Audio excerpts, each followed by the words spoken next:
sẽ pha đêm làm chính cho anh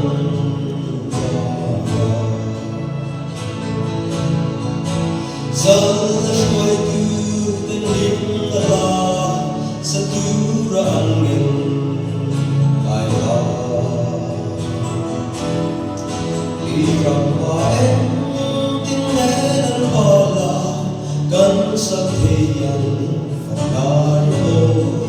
trong mùa chuối dòng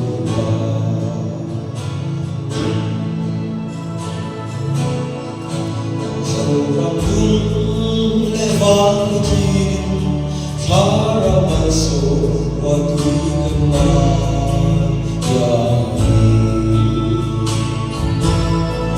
dài là môi lệ tim trong dài vì nắng mùa lần điều thằng đầu và tuy quý tâm hạ giá trôi tìm đến đây tìm lại người dòng nắng mắt cho đi đường nhìn mà cắn lô lê thì đã đi cho nào cắn chung mà tin in đi hơi tháng lệ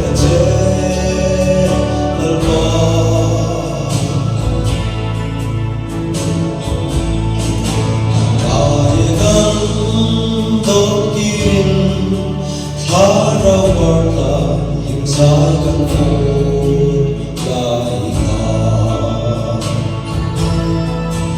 lại như rây mô nín lâu tiếng lần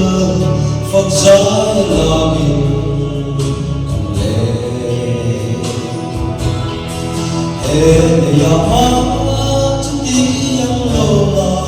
sáng gần dần chuồn không biết chừng hề ngắm tâm đi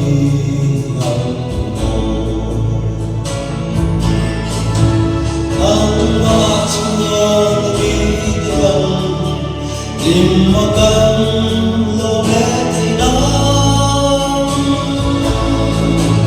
đi cho nào vẫn chung mà tìm in đi hờ tháng lệ là chê lần ba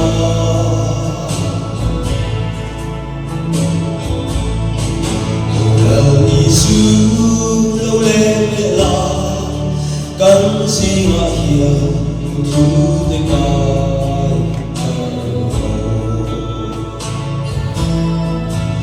khi mà mày tuy quy phong tất chuan thì đúng tin của lời càng là xuân cuối đã chưa tình qua để là ngày ăn nghĩ cần thì lòng khi còn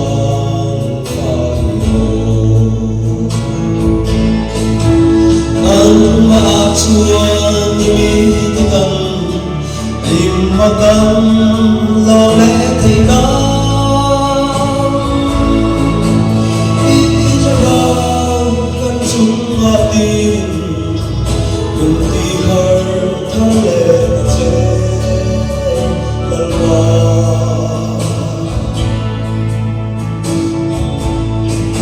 một lần đi xuống lâu lên lệ là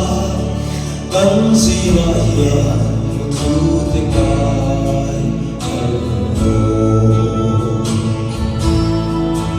khi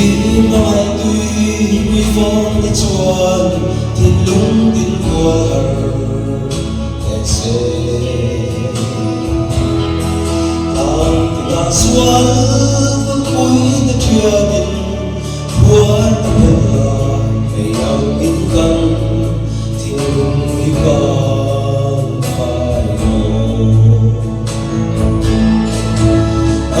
mà chuan đi tới gần tìm mà cần lo lẽ thì đáng đi cho bao cần chung mà đi